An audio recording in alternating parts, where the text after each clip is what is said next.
Hello and welcome. You're watching the news track. I'm Rahul. Kanwal. The historical and political debate over the barbarism and cruelty of Mughal Emperor Aurangzeb is my top focus on the news track. The war over history, triggered by the release of the film Chhawa, which was made on Sambhaji Maharaj, is exploding by the day. At the center of the debate is Mughal ruler Aurangzeb, who's been praised by Samajwadi Party leader from Maharashtra Abu Azmi, and netas from the Congress, the AIMIM and the JDU. The Maharashtra Chief Minister and his deputy have declared that they will not tolerate any insult to Maratha heroes. Here's more. In Maharashtra, the storm over SP-MLA Abu Azmi's Aurangzeb glorification rages on. Chief Minister Devendra Fadnavis minced no words, warning Azmi of arrest. जो महाराजांचा छत्रपती शिवाजी महाराजांचा आणि छत्रपती संभाजी महाराजांचा अपमान करेल कोणी असो त्याला सोडलं जाणार नाही. While the Shiv Sena is demanding treason charges to be slapped against the neta. Chhatrapati Shivaji Maharaj जी का अपमान जो भी करेगा, छत्रपति संभाजी महाराज का अपमान जो करेगा, उसको महाराष्ट्र नहीं छोड़ेगा, उसको महाराष्ट्र माफ नहीं करेगा. अभी उनको ये इशारा दिया है, समझने वाले को इशारा काफी है. इसमें समझकर उनको समझदारी से काम करना चाहिए. बस इसके बाद अगर कुछ गलती करते तो महाराष्ट्र माफ नहीं करेगा.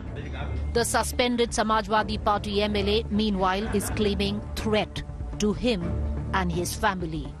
मैंने जो कहा था ना, मैं इसलिए वापस ले रहा हूं कि एक इसकी वजह से पूरा एक बाउंडर खड़ा हो गया है. लोग मुझे टेलीफोन में गालियां दे रहे हैं, मैं फोन नहीं उठा रहा हूं. जान से क्यों मार दोगे भाई? The Aurangzeb face-off triggered a split within the NDA bloc. Uddhav Thackeray challenged Akhilesh Yadav to expel Azmi from the Samajwadi Party. Permanently उसको निलंबन करना. अखिलेश जी ने आपत्ति जताई, उनका नहीं, उनको जताने दो. हम पूरे महाराष्ट्र ने उनके खिलाफ आपत्ति जताई है और अगर वो चाहते तो वहां से उनका चुन कर लाए. A fresh storm, meanwhile, is brewing in Bihar. A JDU neta claims history showed Aurangzeb as a good king, triggering rebuke from their ally, the BJP. Democratic तरीके से वो एक डिक्टेटर थे, एक राजा थे, और राजा को राज चलाने के लिए जो करना पड़ता है वो करता है राजा.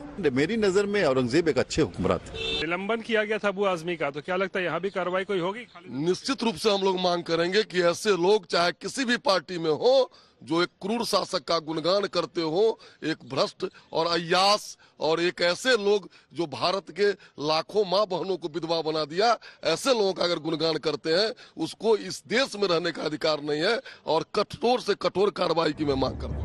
An AIMIM leader in Bihar even called Aurangzeb a noble ruler who didn't loot but unified India.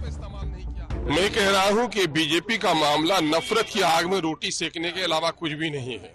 Aurangzeb रहमतुल्लाह अलैह इतना नेक बादशाह जो टोपी सीकर अपनी रोजी रोटी का काम चलाया, देश के आम जनों के टैक्स के पैसों को अपने शरीर पर इस्तेमाल नहीं किया. आज भी औरंगजेब इसी मिट्टी में समा गए हैं. वो अंग्रेज नहीं थी जो लूटकर भाग गए थे, बल्कि इस देश की उसने सेवा की थी. और अफगानिस्तान से लेकर बर्मा तक टुकड़े टुकड़े हुए बटे हुए भारत को अगर किसी ने अखंड भारत बनाया, महान भारत बनाया, तो उसका नाम औरंगजेब है. This is not the first time a showdown over the Mughal ruler has erupted, but this time the fight is getting fiercer. Bureau Report, India Today. Is the Mughal Emperor Aurangzeb being excessively caricatured in movies like Chhawa and in the debates that are playing themselves out in Maharashtra and elsewhere? Was he as cruel as filmmakers and right-wing politicians would have us believe? Or is the nuance being lost? Because ultimately it was under his reign that the Mughal Empire was at its zenith, and no other king after him could keep the empire quite as big. He's also said to have forged some kind of an Indian identity, but he also killed several people, forced non-Muslims to pay taxes, and really was a destroyer of several temples as well. To talk about the legacy of Aurangzeb in the political context as it is today, and to talk about whether he was cruel or not, and the debate that's really playing itself out between the BJP and the Samajwadi Party. I'm joined on this roundtable, which I hope will be a mix of politics and history. I want to start by introducing Professor Makhanlal. He's an historian, has been researching the Mughal era very deeply. I have Waris Pathan, spokesperson of the AIMIM. Waris Pathan and his party have jumped in on the side of Abu Azmi of the Samajwadi Party, also saying that Aurangzeb is being wrongly depicted.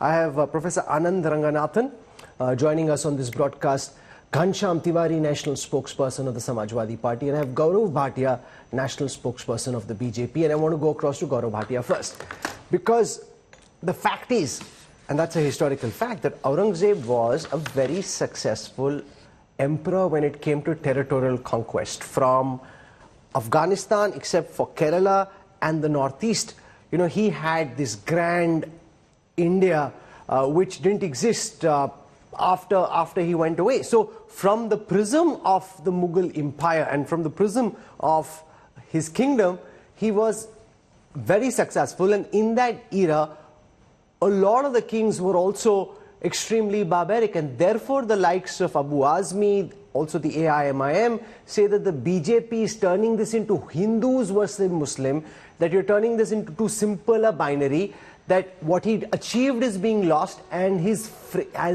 what he did wrong is being highlighted and amplified beyond measure. Gaurav Bhatia, how do you respond? Let's start with that. So first of all, most of the Indians would completely disagree with you, Rahul, that he was a great ruler. Just because I just want to stop you to say, I don't say that, I'm just shaping the debate. My job is to shape this debate. I don't think he's a great ruler, but I'm leaving my own politics and views on history aside. I'm just trying to shape this debate. But go on. Yes. So even going by the statement that you made to shape the debate, if I may say so, I would say that most of the Indians would completely disagree with you. And I will tell you the reasons. Just because his empire had a huge territory doesn't make him great at all. So we should remember how he killed his own brother. His father was put behind bars by him. He destroyed the Hindu temples, and I'm talking about the famous temples like the Kashi Vishwanath, Somnath Mandir and many others. So he didn't respect the religious beliefs of another community. He imposed the jizya tax, as you rightly said, and it is estimated he forced around 46 lakh Hindus to convert or they were killed. So according to us, he is not a great ruler, and I'll give you a reason why this debate has been brought up by Samajwadi Party. Samajwadi Party is an epitome of appeasement politics. The message that they want to send out is that, oh, Aurangzeb was great. There is another MAGA which is happening. What is that MAGA? That MAGA is Make Aurangzeb Great Again. And Rahul, it puts me to shame that an MLA who has taken oath of the Constitution to preserve and protect the unity of our country is making such divisive, irresponsible statements to divide the community, to divide the citizenry of Maharashtra and India. And I would tell you something, let's not forget that even for the Muslim community, they have to choose their heroes. Their heroes could be Dr. APJ Abdul Kalam, Maulana Abul Kalam Azad Sahab, it could be Abdul Hamid. But if they start who are you, Gaurav Bhatia, to try and tell anyone yes, who their hero should be? It's their right. He's basically saying he thought Aurangzeb was not cruel. It's his point of view. It's not as if you have to agree with it or disagree with him. Why pillory him and attack him in this fashion? That's his point of view. You don't have to agree with him, and you don't have to tell 14 crore people who their heroes should be. Yes. So Rahul, first of all, if you make a statement that hurts the sentiments of the other community, you are in a way also inciting people, and that can lead to violence also. And that is a crime under the old 153A and 295A of the Indian Penal Code. And I must tell you that there are equivalents in the newly enacted law, the Bharatiya Nyaya Sanhita. Second, I am nobody to tell him that who his hero should be. I am not on that. But then would they also give us the right to quote a few verses from the Quran And the Quran also states certain things which are very uncomfortable for certain people in India. So if you talk about the rights have to flow both sides. But I am making a larger point. Abu Azmi has not apologized for his comments so far, which was expected out of him. Akhilesh Yadav, who indulges in appeasement politics, who endorsed the statement of Mamta Banerjee when she called the Mahakumbh Mela Mrityu Kumbh, also shows their divisive thought process, which is more worrisome. So Waris Pathan, the AIMIM has jumped in on the side of Abu Azmi and weighing in favor of Aurangzeb. Now the fact is that Aurangzeb was arguably the most cruel Mughal emperor and one of the most cruel emperors recent Indian history has seen. Why then come out in favor of such a divisive king and not present his reality for what it was? The fact that Hindus were being forced to convert, the fact that temples were being demolished, all of this is well recorded Indian history. Well, Rahul, let me correct you. We did not support or we did Abu Azmi what he said about Aurangzeb. Because he said it was historians. We supported only one thing, and that is the suspension which was done on him is per se illegal, bad in law, unconstitutional, because the words spoken outside the assembly, whatever he said, it would outside the assembly. Why do you suspend him from the assembly? That is what we said. We are with him only on that limited aspect. But what he said, he apologized. He took back his word. Everything is there before the nation. We all know. But the BJP is now gaining from it. We were the first to say that whatever he did was on the instructions of the BJP. They are the main B team of BJP. Earlier also, their own Mahavikas Aghadi ally, Aditya Thackeray, he clearly said it during the Vidhan Sabha elections also. The Samajwadi Party in Maharashtra fully supported the BJP. They are the actual B team of BJP. These are the words of their ally in Maharashtra. But now to rag up an issue which is 500-year-old of Aurangzeb radiallahu ta'ala, who said, why was the need for? Now the BJP is getting, they have totally away from all the issues that were to be taken place in the assembly. The issues were to be raised on the law and order situation prevailing in Maharashtra. Saif Ali Khan issue was there. The issue of Dhananjay Munde, now everything is gone to rest. Everything is found dustbin. Since 4 days the BJP is using that for their own political gain and purposes. So now he has helped the BJP. Earlier they used to tell us. And now there are my friends, even Anand Ranganathan sitting here before. I think I cannot see because we are on it. The dear friend Anand Ranganathan's problem is that he hates Mughals, but he loves Mughlai. He loves butter chicken. One day we'll come and he will say that finish all the Mughlai dishes also. But you can't hate the Mughals, Anand Ranganathan, and love Mughlai food.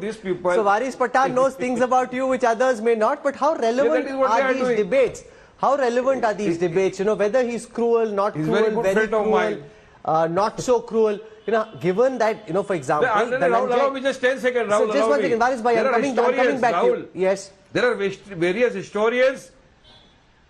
There are various historians with a separate view. Some say he was very cruel. Some say he ruled for 48 years. Some say during his tenure the GST was very high. Some say that he never used to take the money from the government or any other source. He used to stitch the skull caps and whatever money he used to garner from it, that profit, he used to use for his own personal purposes. He has made he built several temples, some say so. And some say he destroyed temples. Okay, so but how relevant is this debate at a time when... But here, you've spoken now.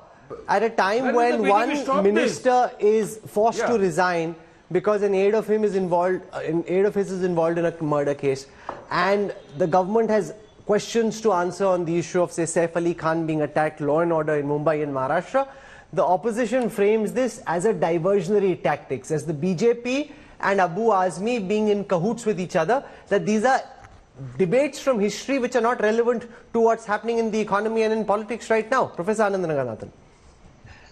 Good evening, Rahul, and good evening to my fellow panelists, especially to my elder brother, Waris Pathan Saab.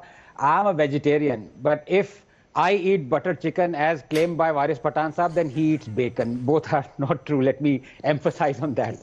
No, look, you asked a very pointed, pertinent question. How relevant is this debate? Now, Rahul, normally I would say this debate on Aurangzeb is as relevant as a debate you want to conduct in Germany, saying that was Hitler great?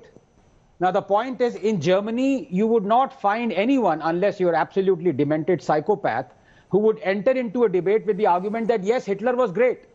But in India, the tragedy is you still find people who say Aurangzeb was great. Now, Abu Azmi said, in fact, the word he used was benevolent, that Aurangzeb was kind and benevolent. So by that logic, if tomorrow Modi were to impose a jizya on 250 million Muslims of India, if he were to destroy all mosques in India, would Abu Azmi still say that Modi is kind and benevolent? Ye logic leke aate hain. Honestly, Aurangzeb was Baghdadi 350 years before ISIS. There is, Rahul, no difference between Aurangzeb apologists and Holocaust deniers. Twisted mind, in need of immediate medical intervention. But on another level, it's not the fault of these demented, brainwashed zombies. You have to say that it is our fault, Rahul. Nations weaken not because of their past, but rather by how they are taught it. And for 75 years, we have been taught to forget historical injustices. We've been taught to eulogize genocidal mass murderers. And so India is a nation that glorifies self-loathing and self-flagellation in equal measure. A nation where people still go and pray at the grave of Aurangzeb, who imposed tax only on non-Muslims, beheaded Guru Tegh Bahadur, entombed Sahibzadas alive, decapitated Sambhaji Maharaj, demolished Kashi Vishwanath and murdered 4.6 million Hindus. A nation that still hasn't read the authentic biography of Aurangzeb, Masir-e-Alamgiri, that says in 1669 on orders of Aurangzeb, the Kashi temple was demolished. And here is Sir Jadunath Sarkar's translation of Masir-e-Alamgiri, page 52, quote, Aurangzeb, eager to establish Islam, issued orders to the governors of all the provinces to demolish the schools and temples of the infidels, and with the utmost urgency, put down the teachings and public practice of the religion of these misbelievers, unquote. That in January 1670, on orders of Aurangzeb, the Keshav Dev temple, the birthplace of Lord Krishna, was demolished. Aurangzeb had idols brought to Agra to be scattered under the steps of Jahanara Mosque so they'd be trodden on. If the holiest shrine, Rahul, of another religion was demolished and people of other faiths stomped their dirty feet on the sacred relics as they walked inside the place of worship, this country would have witnessed a civil war. This is a nation that knows more about the Mughals than about Shivaji, Rana Pratap and Prithviraj. A nation where Guru Arjan Dev was forced to sit on a hot plate and cooked alive by Mughal Emperor Jahangir. And what do? We immortalize Jahangir in our films as the affable, feather-toying romantic Salim. A nation, Rahul, where a celebrated historian Guha laments Aurangzeb Road being renamed, but doesn't want Delhi roads to be named after Shivaji, the man who birthed an empire stretching from Peshawar to Plapi. Why? Because in Guha's words, he was a, quote, little-known regional figure and a feudal lord who endorsed caste hierarchy, unquote. A nation where we eulogize invaders who burned Nalanda. A nation where celebrities take pride in naming their son Taimur. Where politicians gush when called by their nickname Tipu, a man who demolished temples and converted even dead Hindus. The demented apologists love to make psychotic equivalences. That Aurangzeb also demolished one mosque. That Tipu also donated Singeri Met. But then, please give me a minute. This is very important, Rahul. Why blame them, as I said? Rahul, history is written by the victors and peddled by the vanquished. And we are vanquished. Let me tell you why. The signal sent by Prime Minister Modi when he celebrates Khusrau, the bigot who celebrated the subjugation of Hinduism, the destruction of Somnath, and sang odes to forced conversion, quote, the whole country by means of the sword of our holy warriors has become like a forest denuded of its thorns by fire, unquote. The signal sent by PM Modi when he sends a chadar to Moinuddin Chishti, who fought alongside the demonic Muhammad Ghori, helped capture Prithviraj, unsparingly converted Hindus and said, quote, I will raise these Ansagar Hindu temples to the ground. I have come to India to fight a holy war against Hindu, unquote. The signal sent by Modi when he eulogizes Saint Xavier, the proponent of the Goa Inquisition that led to the conversion, torture and murder of countless Hindus, and who said, quote, Hindu gods and their idols are as dirty as they are ugly and horrible to look at. And witnessing the destruction of temple idols give me so much joy, unquote. The signal, Rahul, is that it is okay to normalize Hindu haters. It is okay for Hindus to be humiliated, for cruelty against Hindus to be airbrushed. Rahul, India remains a nation whose history has been and continues to be written by those who hate Hindus, Hinduism and Hindustan. Okay, that's Anand Ranganathan firing away at the manner in which some are trying to come to the defense of Aurangzeb. And the question then for you, Ghanshyam Tiwari, is why is Abu Azmi still in the Samajwadi Party? You haven't taken any action against him and you haven't explained where you come out on the comments that he's made about Aurangzeb. Good evening, Rahul, to you, my fellow co-panelists and the viewers. If the wonderful rhetoric and absolutely meaningless in today's context speech of Anand Ranganathan is taken into context with the British rule, it means that a man like Anand Ranganathan who loves India would not have gone to UK and studied at a British university under an Nehru Rahul, scholarship. please intervene. Please, I did not interrupt anybody. Professor Ranganathan, let him speak. Please allow me to speak. And Don't come take my here name, then, lecture us in English in a way that Britishers would compete with him. Right? This is the fallacy of this argument. You can paint the town red fighting ghosts, but when you look at the reality, we have champions of hate calling Batenge Katenge. The entire party believes in Batenge Katenge. We have champions of hate saying it's an 80-20 election.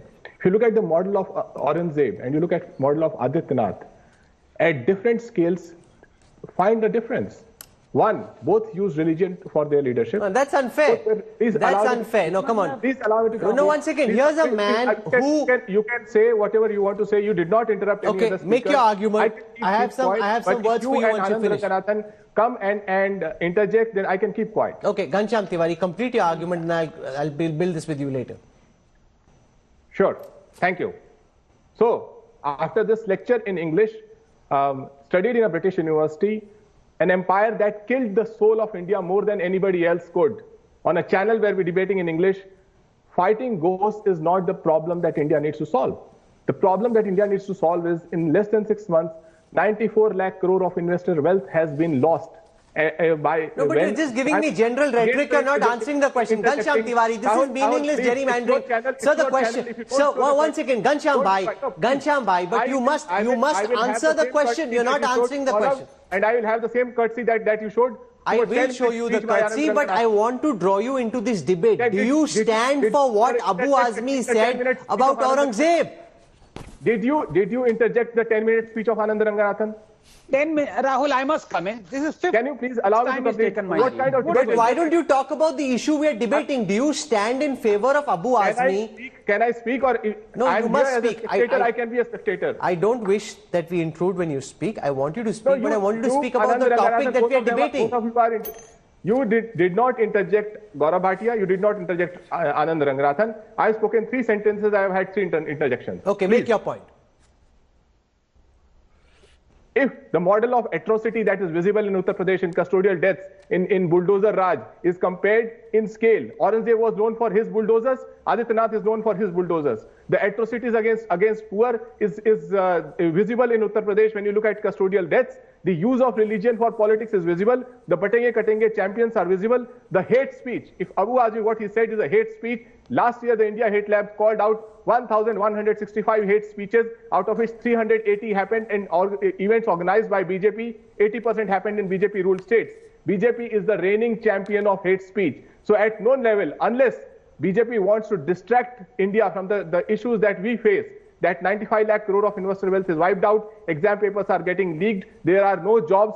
The Prime Minister's 2 friends, not Adani and Ambani, but Trump and Xi Jinping every day are taking a case of India. Trump every day is abusing India or threatening India with tariffs. Not one voice on this television channel from BJP will speak up. Not one voice from the government has spoken up. Not Jaishankar has spoken up. No, Ghanshyam Tiwari, now can I interject? Now you've spoken enough. None of this is to do with the question I'm debating. We had a full show on the erosion of stock market wealth just day before yesterday. We were joined by some of India's smartest wealth managers. We've had debates about what's happening with the economy separately. You can't bring in topics which are not to do with the debate and then just derail the debate. I want to spend some time with Professor Makanlal. No, 1 second, because it's meaningless. We're talking about what Abu Azmi said about Aurangzeb. You've spoken for minutes at end without answering that question. That's not fair, Ghanshyam Tiwari. Please, I was just if it's a maths ka exam, maths ka jawab do. You can't give a physics response in a maths exam. 30 seconds, Rahul. That when entire BJP is distracting India with the agenda of a man who died 320 years ago, right? To call out why BJP is distracting is meaningless. I rest my case. No, sir. this person who made this comment leading to this debate is from your party. You haven't explained what you're intending to do about him and whether you stand by him or stand against him and whether you think action should be taken against a man like that. You aren't answering that question. Everything else you're giving us a big lecture on, Ghanshyam Tiwari. I have said that in a country where Batenge Katenge is the chief minister and a party's mantra, if you have to call out hate speech, call out hate speech. Okay. But let us I want to spend some time with the historian, but before that, Anand Ranganathan and Gaurav Bhatia, I want to make a 20-second quick interjection. I want to spend some time with the historian. Anand Ranganathan, to you first. Very quick interjection. Yeah, no, look, Ghanshyam is a good friend of the panels and he knows it. But in his allotted time, he took my name 8 times. इतना तो मेरी बीवी भी मुझे याद नहीं करती है. And the point is, ये इनको आपने like topic नहीं बताया आज क्या topic था. Topic was Aurangzeb, not Adani. In a span of 3.5 minutes, not 10 minutes as alleged by my good friend Ghanshyam, I gave 37 facts. Note it down, Rahul. Not even one was rebutted. अब ऐसे आप debate पे आएंगे कि औरंगजेब की बात चल रही है, आपके पार्टी मेंबर ने ये बात छेड़ी है और आप अदानी पे आ गए. I can talk on Adani as well. But to say that Adityanath is the new Aurangzeb, wo bull, matlab, he's just not prepared for the debate. I'm sorry. Okay, very quick retort from Gaurav Bhatia and then I go across to the historian. Yes, he's saying that the BJP is amplifying this debate because you want to distract from issues like Dhananjay Mudde being sacked from the Maharashtra government. See, he's completely off the mark and the reason is simple. Abu Azmi has uttered these words. Has the BJP forced Abu Azmi to go back in time and then eulogize Aurangzeb? This is the question that he needs to answer out. And very importantly, I want to make a statement and very responsibly so. You are right that it is part of history and we can't change history. But Rahul, as a citizen, I have the right to choose my hero too. I decide Chhatrapati Shivaji Maharaj to be my hero. Guru Gobind Singh Ji to be my hero. Now it is for the Samajwadi Party and the Congress Party to decide whether they will eulogize Aurangzeb and then still talk about secularism. Secularism which teaches tolerance towards all religions. And last but not the least to the Samajwadi Party, their politics is full of hatred. Who said vote jihad? Vote jihad was said by Maria Alam of their party. Did Akhilesh Yadav utter a word to say it destroys the spirit of secularism and unity? No, he did not. Who said that when a Hindu is attacked because he is taking out a Hindu procession in Bahrain, he should not cross a Muslim-dominated area? This is India. Sure. The right to freedom of roaming anywhere in India is enshrined in the constitution. And last but not the least, I want to say one thing. A lot of damage that has been done at least deserves one apology from Akhilesh Yadav, or action should be taken against Abu Azmi to throw him out of the party. I'm coming back to the political debate in a moment. Professor Makhanlal, now here's the thing. This is a very politically divided issue. Many would think that Aurangzeb is the barbarian he's made out to be, but some say that that's too much of a binary way of looking at it. The executions he carried out, they say, were more for political reasons than for religious reasons, and that under his watch, the Mughal Empire was at its zenith territorially. So, from his perspective, as a Maharaja, as an emperor, he was a very successful emperor. I think I am not going to talk about political issue and successful emperor. Today the talk is what is Aurangzeb in public eye.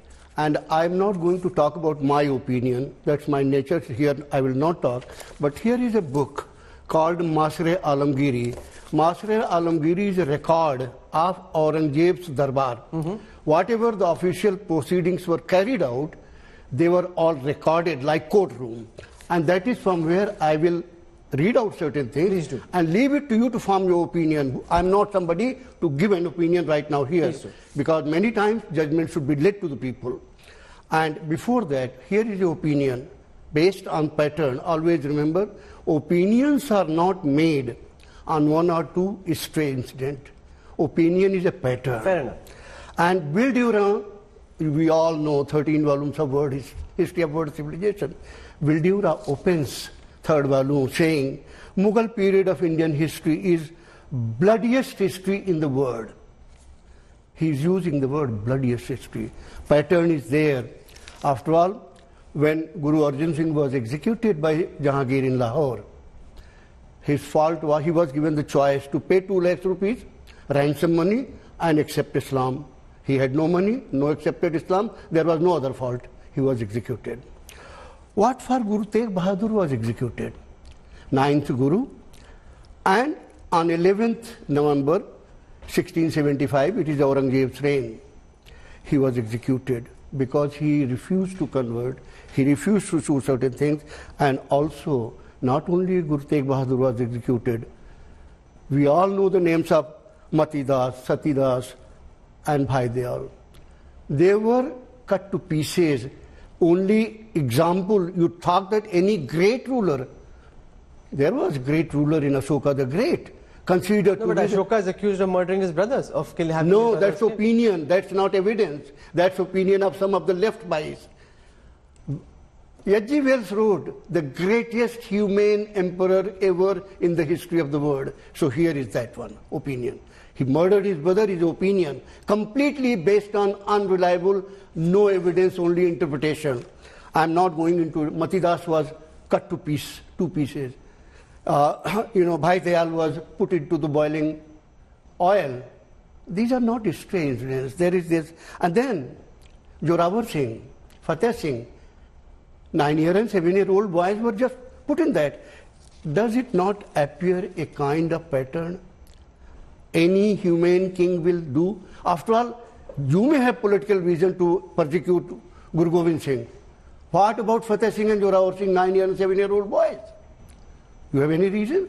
Just go to Delhi में है गुरुद्वारा शीशगंज है, कभी चले जाइए देख लीजिए कि क्या है उसका. But basically I wanted to talk what Masre Alamgiri talks about. Okay, briefly please. Yes. And very quickly I will few examples. People say that Kashi Vishwanath was not destroyed by him, by somebody else, one of his Salasar. And you know what it says? On page number 55, Masre Alamgiri, it was reported that according to Emperor's command, his officers had demolished the temple of Kashi Vishwanath. Emperor's command is very much there. Just look at Mathura. It says, Mathura, the famous Kashi Dharanath, was demolished. And not only that, important thing is, the idols, large and small, set with costly jewels, which had been set up in the temple, were brought to Agra and buried under the steps of mosque of Begum Sahiba. In order to be continually trodden upon, the name of Mathura was changed to Islamabad. All the time this fact has been distributed on your channel also many times. No, it's all false. But here, Masre Alam records. And that's the reason why Ghanshyam Tiwari, the Samajwadi Party, and both Gaurav Bhatia and Anand Ranganathan alluded to this, has to explain where it comes out on the issue of what Abu Azmi said. I don't think you can get away by saying, oh, the markets have crashed, the economy isn't doing well, Trump is giving Modi a tough time, and therefore I won't tell you what I think of Abu Azmi's comment. Just respond to the question that you're being asked, specifically. My answer is that what Abu Azmi said is being debated. There are facts. But the point is that when entire BJP decides that that is the only agenda for the country, and ensures that no other agenda will matter, then one has to question, what is this propaganda about? I didn't understand what you said, so I'll just try and explain it to me again. You said what Abu Azmi has said is facts. No, once again, are you in his favor or are you against him? Do you believe that what he said is correct or wrong? It's not that complex a question, it's a very simple question. Do you agree with what Abu Azmi said, yes or no? I spoke about 4 aspects of Aurangzeb model. The bulldozer model that is visible now in Uttar Pradesh is a similar aspect. The brutality model, that is Aurangzeb's model, that is visible in Uttar Pradesh. The model where you disrespect your elders, and the model where you create atrocities and use religion as a way of your leadership. That model is also what is widely known as You aren't answering my question. I'm asking you a very straight question. Rahul, no, listen, Ghanshyam Tiwari, do you agree with what Abu Azmi said about Aurangzeb not being as cruel as he's made out to be? Just answer just that. It's not that complex a question. You're trying to make your answer far more complex than my question. When you use 10 sentences to frame your question, you don't know your question. My answer is very simple. that Aurangzeb was a brutal ruler. The history knows it, the facts know it. Now, the entire BJP is taking on what Abu Azmi said because it allows them to build their propaganda. Have you pulled up Abu? So you're basically saying he was a cruel leader. I finally understood what you're saying. You're saying he's a cruel ruler. Okay. So are you going to act against him or not? Or allow me to be a spectator. No, kindly but allow me this. to finish You're playing the victim card and you're not responding to the question. You would not allow a one-line answer. What is this hurry or what is this anxiety? I don't understand. There is no anxiety. I'm asking you a question. You're gerrymandering. My question is very simple. Because Ghanshyam Tiwari, I'm not being able to extract an answer out of you. Are you going to act? Has anyone pulled up Abu Azmi? Has anyone told him what he's done is right or wrong? Please allow me 1 to 2 line answer. Please. When I question and when we look at history and we are talking about recent history, we look at Aurangzeb and I question Anand Ranganathan on British rule. The British in 40 years, the research says 100 million Indians were killed. Anand Ranganathan started speaking in Hindi. This is what happens when you come here. Ghanshyam Tiwari says, finally says Aurangzeb was a cruel ruler and those are facts, but he doesn't tell us whether the SP will act against him or not. Let Gaurav Bhatia speak.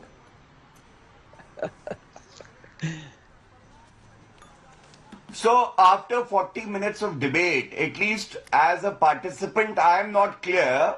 Why did Abu Azmi eulogize Aurangzeb? And why is Abu Azmi saying something else and the national spokesperson of the Samajwadi Party saying something else?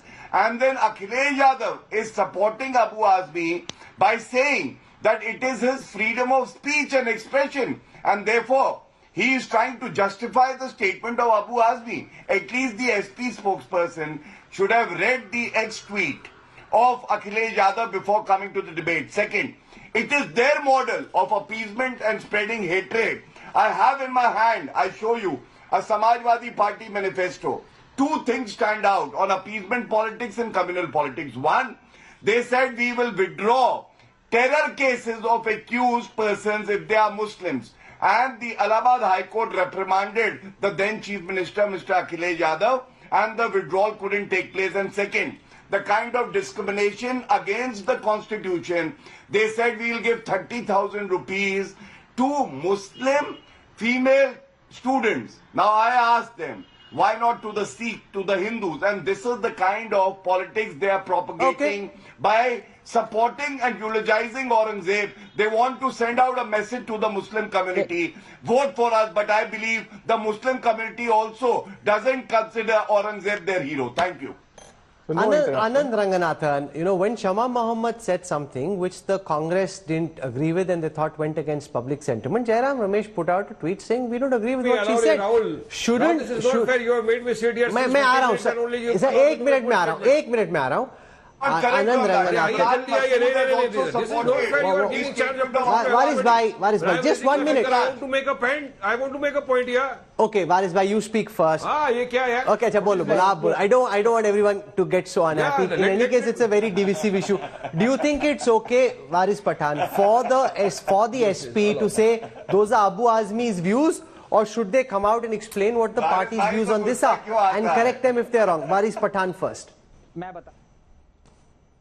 Well, it is for them to make their point, Rahul. But now I was listening to Anand Ranganathan's 10-minute speech, and he said he raised 37 facts, whether true or false, we don't know that. But whatever he said, he means to say the crux of the issue, which I got to but you know made him from what he was saying, was he that says he's vegetarian. Aurangzeb did 300 years ago. No, he's vegetarian, but Mughal vegetarian dishes are also there. At the Aurangzeb's in Mughal also there are vegetarian dishes which are called Mughal. Non-veg. And it is ASI protected monument, ASI nikal to nahi jayenge. Now what Anand meant to say was that what Aurangzeb did 300 years ago. Okay, now I can't have everyone speaking at the same time. Let Varis Pathan make his point. Did whatever he did 300, 400 years ago. If I am not mistaken, should I get it this that Anand, you want to take the revenge on the present day Indian Muslims for the deeds done by Aurangzeb, if at all, at that relevant time? You want to punish, you want to take revenge on the present day Indian Muslims of the country for what he did, or But whatever the historians say, 300, 400 years back, then why do you rake up these issues? Why was the need of taking out these issues? Why to say, okay, we don't visualize even Godse? There are people sitting in the assembly and in the parliament who consider Godse as the hero. Godse was the first terrorist of the country who killed the father of the nation, Mahatma Gandhi. He is also eulogized. Kindly condemn that as well. Okay. But if this is the thing that you want to say that 300 is whatever happened, we will see to it that the present day Muslims are penalized for that. We will take revenge for that. Then is it taking the country ahead or is taking the country back? Varis Patan raises the question about the depiction in films like Chhawa, which the subterranean message is a Hindu versus Muslim binary. And that accentuates anti-Muslim feelings amongst the majority community. And he's saying, why hold the current generation of Muslims responsible for what Mughal emperors did? Let Anand Ranganathan respond to that. Now, you know, Germany is a very, you can say, liberal in its laws, in its outlook and all those things, reading of history. Did you know, in fact, you would know, that there is a law that punishes anyone who denies the Holocaust. Sure, it is. Absolutely. In fact, 6 months ago, a chemist from Max Planck Institute was imprisoned for 3.5 years for celebrating Nazism. Now I ask you, why is this thing being raked up कि आप 300 साल पुरानी वाली history कर रहे हो, 100 साल पुरानी वाली history? I ask you a simple question. If Germans can have that law, and I might be a free speech absolutist, but 99% of Indians are not. There are laws that come under hate speech. So, should there be a law that criminalizes eulogizing of barbarians who murdered 4.6 million Hindus? Should there be a law that denies Hindu Holocaust? Yes or no? Most certainly. Professor Makhanla, there we go. Now, you've got the official records of Aurangzeb's court. What do they say about Sambhaji Maharaj, which is really at the core of the current debate? Very kind of you to have asked this question, and it was for the public debate I brought the book. Yes, please. Picked up. In index, I'm talking about not the entire book, but in index, under Sambhaji's heading, there are 12 entries. And I'll just read out very briefly, quickly. That is, 1 daughter and 2 wives captured. His officer on deserted him. Then Ajam deputed as governor, his son. Then captured and executed. Sambhaji. Captured and executed. I will just give 2 original quotes from there. And Master Alamgiri notes. It notes down that warriors held up, this time captured from the enemy and added the empire so many forts, mahals and other things that it will take volumes to write details about them. No, but can I counter what you're saying to say that there are lots of books in Marathi, sir, which also make the point that, but there are books, they're historical accounts, which make the point that Sambhaji was a drunkard and that he was a womanizer. But in a movie like Chhawa, that doesn't come through, so the young generation which watches this movie only has one version of history then. I'm not talking about the Marathi books or Marathi thing. What I know, I'm talking about that. An acknowledgement receipt. Just imagine, acknowledgement receipt bearing the seal of Abdul Rahman Kiladar of Bahadurgarh for 2 wives, 1 daughter and 3 slave girls of the wretched Sambha. Very clearly receipt was given that yes, these have been captured. And then what happens to Sambha? Very simple. He was executed on page 196. He was executed along with Kavi Kailash with sword on Monday, the 11th March, 1689, 29th Jamad. So all I will say... But you have to now answer my question. I have here the works of a clerk in the Maratha Empire, Malhar Rao, Ram Rao Chitnis. Yeah. This is in 1808 and 1810. This is done at the asking of the Maratha Emperor, where the depiction of Sambhaji is as an incompetent king and a drunkard who lured women and was caught by the Mughal army when he was in a drunken stupor. This is also an account. So while you're citing this account, my point is, are we seeing a one-sided perspective on history? And therefore, to Ghanshyam Tiwari's point, how relevant are these debates now? You've got this account. What about Chitnis's account? Malhar Rao's account is very biased for one very simple reason. Malhar Rao's family, and also he belongs to Indore, it was sidelined by them. And if you look at Shivaji, Shivaji would not appoint a drunkard, an incompetent man as his successor. So we have to think about who Malhar Rao is. Malhar Rao was not given a place, and Sambhaji did not give any mansabdari to his own brother-in-law. They were all very unhappy. That is why some of them... Which is why he was betrayed. Huh? Which is why he was betrayed. Yes, yes, that is the thing. I mean, that is why you have to see who is the writer. This is a noted court writer. Writes everything without any opinion, what happened exactly in the court. But this is disputable, you know, Anand Ranganathan, the fact that, you know, you've got one version of history which is being denied by the likes of Professor Kanwal, and another which is being held as the gospel truth. I'm not even interrupting. Waris Pathan can turn around and say, why do you believe one and not believe the other? Now, Rahul, let me please rebut. You asked other is the personal opinion. Sure. Very quickly, please. I'm running out of time now. You asked the most pertinent question. So, by your logic, if I may say so, it was all right for people to point out, you know, that Burhan Wani was the son of a school teacher. That if there is a documentary made on the barbarism of Osama bin Laden, you have to say that he was a wonderful chemical engineer. That if you talk about the atrocity perpetrated by Adolf Hitler, you have to say he was a wonderful watercolor painter. What is the other side of genocide? What is the other side of barbarism? There is no other side. Barbarism is barbarism. You committed atrocities against barbarism, against, you can say, a drunkard or someone. But does that omit the fact that you committed atrocities? No, it doesn't. There are no two sides when you have atrocities, cruelty and barbarism, Rahul. Then why do you rake up the issue at every time and again? Merely on one movie. The two are different. No, one second. Let Gaurav Bhatia come in. Let Gaurav Bhatia come in and make his point. I'm also now completely running out of time. So Gaurav Bhatia, final words, please. Gaurav Bhatia. Yeah. So first of all, you know, all these parties, the Congress, Samajwadi Party, for the sake of appeasement politics, take the Hindu community for granted. We might be very tolerant, but you don't have the birthright to hurt our sentiments. Like example is Hindu terror. Congress coined it. Now Mrityu Kumbh by Mamata Banerjee. Then saying Faltu Kumbh, Lalu Prasad Yadav. The second point, Rahul, is, and which is very important, what about creative freedom? They talk about freedom of speech and expression. And when there is a director who produces and directs a movie like Chhawa, they have a problem. They start talking about history. Would we have the right to then discuss certain verses of the Holy Quran which we don't agree with? That is our right then. Freedom of speech and expression. If they have certain standard for themselves, they need to give that right to us also. Important point. Certain uncomfortable and I would say not acceptable verses from the Holy Quran. Ghanshyam Tiwari, very quick final words, please. When you take a 400-year-old man and put him as breaking news, and the entire ruling party goes to make him the center of debate, it's an act of 420 on the issues that matter to the country. And the country will not be swayed by this act of 420. Rahul, cancel this program. Please discuss Adani.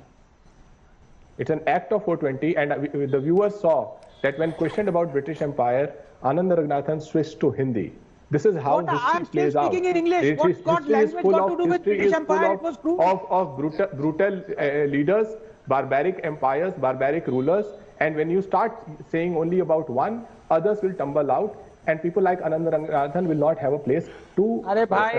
He is obsessed. So the logic behind why they are talking about one and not talking about the other. I know Section 377 has been removed, but please. Okay, we'll set up part 2. You know, some of these debates from history are fascinating, but they're also never ending. Unfortunately, I'm out of time, so I need to end. But you've heard very passionately argued points of view from across the political and historical spectrum. I leave it to our viewers to determine where they come out and who they think had the more compelling argument. For joining us, thank you very much. 30 visits to Dubai, 12 to 13 lakh rupees per trip, and kilos of gold. More stunning revelations are emerging in Kannada actor Rania Rao smuggling case. Rania, the stepdaughter of Karnataka DGP Ramachandra Rao, evaded security by taping the gold to her body and concealing it inside her clothes. Sagai Raj files this report from Bengaluru.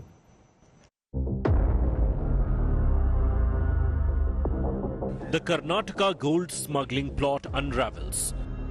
This is the first image of actor Rania Rao in custody. Marks under her eyes, hair tied back. A stark contrast from her glam avatar in the movies. More revelations against the Karnataka IPS officer embroiled in his stepdaughter's gold smuggling scandal. Ramachandra Rao, Chairman and MD of the Karnataka State Police Housing and Infrastructure Development Corporation Limited, who holds DGP rank, is allegedly linked to an old robbery case dating back to 2014. Rao was the IG Southern Range in Mysuru when a bus with Hawala cash was seized. 20 lakh rupees was recovered, but a businessman's complaint alleges that the police pocketed over 2 crore rupees from the bus. The then IG's gunman and police informants were arrested, while Rao was removed as the IG and transferred to the Karnataka headquarters. The government is very serious, and we will ensure that this case is taken seriously, investigated, and we find out what's happening in this, who all are involved, and whoever it might be. Whether it is an ordinary person or some influential person, everybody will be brought to book, and we will ensure that this comes out in public. The DGP has denied any link to his stepdaughter's smuggling activities. India Today accessed details of the Kannada actor's smuggling modus operandi. Rania Rao taped the gold bars to her waist and thighs and concealed it within her clothes.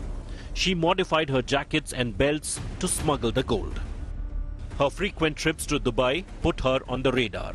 She visited the UAE 30 times in 2024 and 27 times just this year. Ranya allegedly earned 12 to 13 lakh per trip and brought back several kilos of gold from Dubai by wearing the same jacket and belt and using police escort to evade security. कौन उसके पीछे है, gang कौन है, कहाँ जाता है, वो पूरा डिटेल इंक्वायरी करना, सीबीआई को पूरा केस जांच करने के लिए देना. Rania Rao, a gold smuggler, her stepfather, an IPS officer. Is there more than this that meets the eye in the smuggling racket? Bureau Report, India Today.